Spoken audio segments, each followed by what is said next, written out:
Hello बच्चों, NEET 2022 में आज के बाद 88 डेज आपके लिए है, अवेलेबल है। 88 डेज कम नहीं होता, बहुत बड़ा नंबर है। और अगर आप डिटर्मिनेशन के साथ प्रिपरेशन करते हो तो दुनिया की कोई ताकत आपको रोक नहीं पाएगी।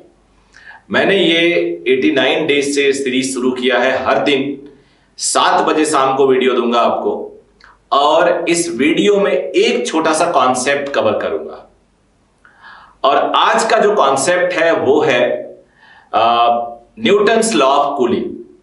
थोड़ा सा मैं बता दूं, फिर मैं इसको स्क्रीन पे बताऊंगा। आप लोग में से बहुत सारे लोग जानते होंगे, बट आज उस न्यूटन्स लॉ ऑफ कूलिंग में से जो पॉइंट मैं कवर करने वाला हूं, हो सकता है उसमें एक आध चीज आपको नहीं पता चल जाए। न्यूटन्स लॉ ऑफ कूलिंग का जो फॉर्मूला हमारी क्लास में हमें पढ़ाया जाता है, उस फॉर्मूले को हम परफेक्ट फॉर्मूला नहीं कह सकते। वो फॉर्मूला एक जुगाड़ का है और एक एजम्पशन का है। असली फॉर्मूला तो एक्सपोनेंशियल होता है, जो मैंने इस वीडियो में थोड़ा सा बताया। एक्सपोनेंशियल वाला तो नहीं बताया मैंने पूरा, हमें लगा कि थोड़ा सा बियॉन्ड हो जाएगा, लेकिन उसका जो क्लू है कि एक बॉडी इतने टेम्परेचर से इतने टेम्परेचर तक आती है इतने टाइम में, फिर अगले कितने टाइम में उसका टेम्परेचर इतना हो जाएगा, इस तरह से क्वेश्चन होता है, या अगले इतने टाइम में उसका टेम्परेचर कितना होगा, यह पूछा जाता है, और रूम टेम्परेचर दिया होता है। तो अब ध्यान देना, अगर एक बॉडी का रूम टेम्परेचर 10 डिग्री है और बॉडी ने पूछा, क्वेश्चन ने पूछा सॉरी, कि एक बॉडी का टेम्परेचर 50 से 30 होता है 10 मिनट में, तो 30 से 10 डिग्री होगा कितने मिनट में, और 10 डिग्री ही रूम टेम्परेचर है। तो मैक्सिमम बच्चे वो जो फॉर्मूला है न्यूटन्स लॉ ऑफ कूलिंग का, वो लगा के आंसर ला देंगे टाइम, जबकि आंसर है इनफाइनाइट। बॉडी को रूम टेम्परेचर में आने में इनफाइनाइट टाइम लगता है। तो ये इसकी खास बात है कि रूम टेम्परेचर तक आने में इनफाइनाइट टाइम रहता है। 4 ऑप्शन होगा, उसमें एक इनफाइनाइट टाइम होगा। तो इसको ध्यान से आप करके जाना, और बाकी मैं यहां पे दिखा दे रहा हूं, थोड़ा सा डेरिवेशन बता रहा हूं, उसको स्पीड अप कर दूंगा, और आप उसके बाद कमेंट करके जरूर बताना कि आपको ये सीरीज, छोटी सी सीरीज है, वो टाइम नहीं वेस्ट करेगा, 5-7 मिनट देख लिया, रिफ्रेश हो गया चलते हुए, कैसी लगी। न्यूटन्स लॉ ऑफ कूलिंग की जो शुरुआत होती है वो होती है स्टीफन्स लॉ से। और स्टीफन लॉ है बेसिकली बताता है rate of heat transfer because of temperature difference, और उससे क्या होगा मैं आप लोग को बता रहा हूं।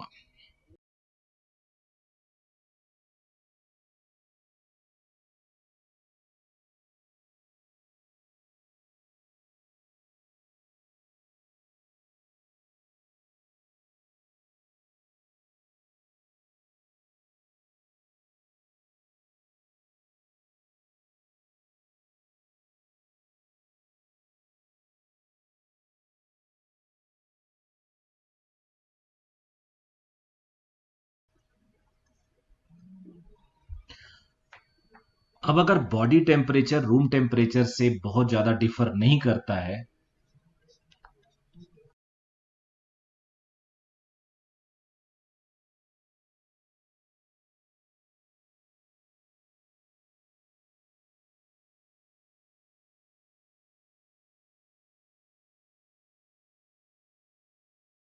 ये एक बाइनोमियल एक्सपेंशन होता है, उसको मैं यहां यूज कर रहा हूं।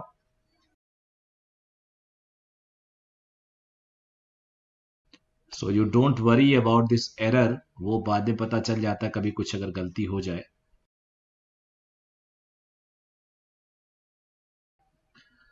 अब मैं 3 एंड 4 को कंबाइन करके जो फाइनल रिजल्ट है वो लिखने वाला हूं।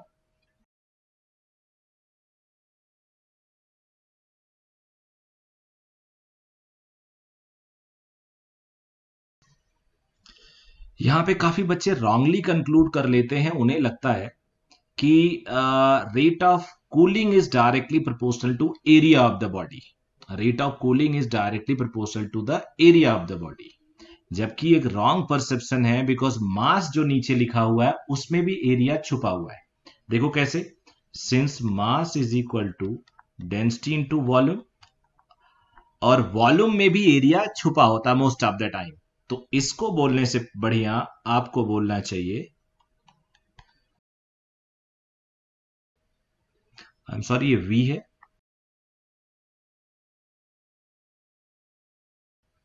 This one is true. इस पे काफी क्वेश्चन बनते हैं और इस पूरे प्रोसेस को हम लिख सकते हैं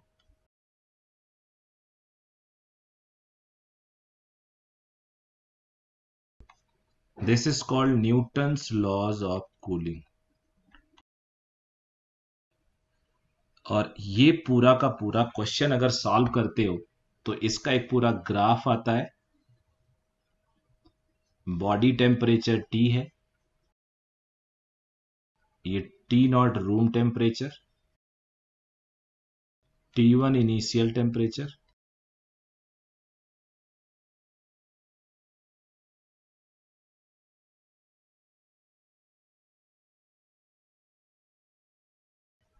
this one is very very important. Body room temperature पे इनफाइनाइट टाइम बाद पहुंचती है। बॉडी रूम टेम्परेचर पे इनफाइनाइट टाइम बाद पहुंचती है। अभी मैं एक आपको फॉर्मूला देने वाला हूं, अगर उसको अप्लाई करोगे तो उससे रॉन्ग आंसर आ जाता है। उससे आंसर आ जाता है कि कोई एक पर्टिकुलर वैल्यू आ जाएगी। मैं अभी बताता हूं आपको।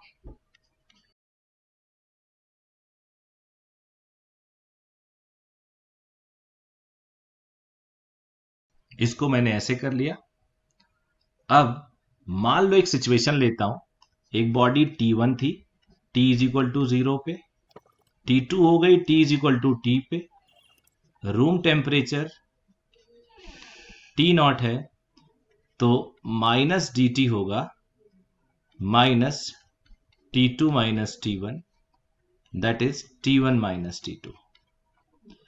T को हम लिखते हैं एवरेज ऑफ दिस वैल्यू। हालांकि ये थोड़ा जुगाड़ है, तो अब इस फॉर्मूले में अगर हम रखते हैं तो एक फॉर्मूला आ जाता है T1 minus T2 upon T is equal to K times average of temperature minus T0। और मोस्ट ऑफ द न्यूमेरिकल्स हम इसी से सॉल्व करते हैं। मोस्ट ऑफ द न्यूमेरिकल यहीं से सॉल्व करते हैं। आई होप एकदम क्लियर हो गया होगा आप लोग को। अब इस पे बेस्ड कुछ न्यूमेरिकल्स मैंने दे रखे हैं। ये कॉन्सेप्ट जो है वो आप लोग को थोड़ा स्ट्रांग करेगा मेंटली। कहां से आता है ये, एरिया अपॉन वॉल्यूम पे इसकी डिपेंडेंसी, और इससे रिलेटेड एक क्वेश्चन आप लोग सॉल्व करोगे। तो चलो एक क्वेश्चन मैं सॉल्व कर देता हूं। एक बॉडी 60 डिग्री से 40 डिग्री कूल हुई इन 7 मिनट्स। यही क्वेश्चन आया हुआ है एक बार नीट में, और मैं 2002 से ही पढ़ा रहा हूं। देन 40 से नेक्स्ट 7 मिनट्स में इसका टेम्परेचर क्या होगा। Room temperature is given as 10 degree Celsius. तो चलो केस 1 लेते हैं। केस 1 यानी ये वाला केस। तो T1 हो गया 60, T2 हो गया 40 डिग्री सेल्सियस। को डिग्री सेल्सियस में रहने दे सकते हो क्योंकि डिफरेंस आ रहा है यहाँ पे। टाइम है 7, मिनट को मिनट में रहने दो। 60 प्लस 40 अपॉन 2 माइनस 10 डिग्री, तो ये 20 upon 7 is equal to K। This one is 100 upon 2, that is 50, 50 minus 1 40, तो K आ गया 1/14। We got the value of K। अब मैं इसी स्पेस में सॉल्व कर लेता हूं। Second situation case 2। केस 2 है 40 से 6 कितने डिग्री पे पहुंचा, तो मान लो T डिग्री। 7 मिनट्स है। K 1/14, फॉर्मूले में वैल्यू पुट कर रहा हूं, 40 प्लस T अपॉन 2 माइनस 10।